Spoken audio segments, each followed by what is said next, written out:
Of course, Congress has a crucial role in authorizing wars, but the president has independent authority to defend the mainland. Panama is thriving, Grenada is thriving. Once Maduro is gone and order is restored to the country, it will be the most prosperous country in Latin America, having the largest reserves of oil in the world, which will give them enough resources not to depend on the charity of the United States or any other country to fix the destruction Maduro wrought. For those reasons, I strongly oppose this resolution, and I urge my colleagues to do the same. The justification this administration has provided to Congress and the American people is a joke.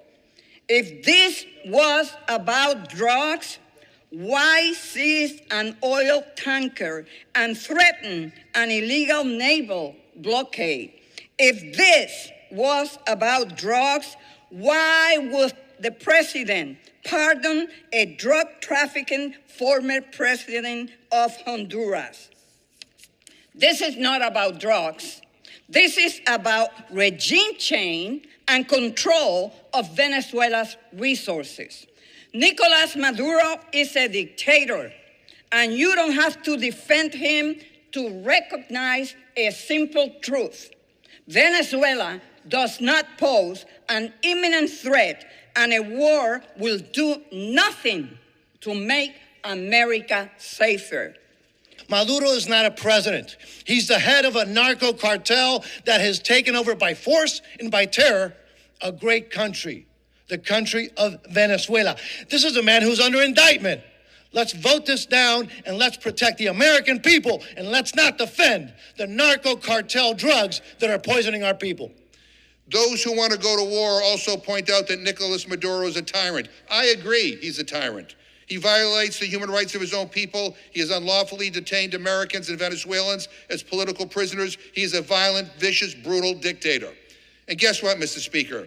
Sadly, the globe is full of violent, vicious tyrants in China, Russia, and North Korea. You want to go to war with all of them? For God's sakes, we sell weapons to Saudi Arabia, the UAE, and Egypt, countries that have awful human rights violations. I hate Maduro and I condemn him all the time. And while we should have a discussion about how to help the people of Venezuela, the answer is not going to war. And Congress should have the guts to at least debate this issue and vote on it, and not just cede all this power to the administration. This resolution does nothing to promote peace. It invites danger. It continued chaos and the loss of more American lives. It tells terrorists and cartels the United States Congress is willing to tie the hands of our commander-in-chief while they ship poison into our communities and profit from American deaths. As someone who fled communism, I know this lesson well. Weakness invites aggression.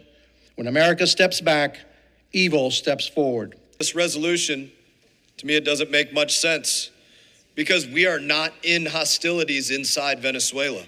These strikes and Trump's naval blockade represent appalling violations of international law and Congress's constitutional authority to authorize the use of military force. Drug trafficking is a serious offense. Communities across the United States have seen the devastating impacts of addiction, but that does not give Donald Trump the right to go to war, to deploy military forces without congressional authority, to kill anyone against the laws of war.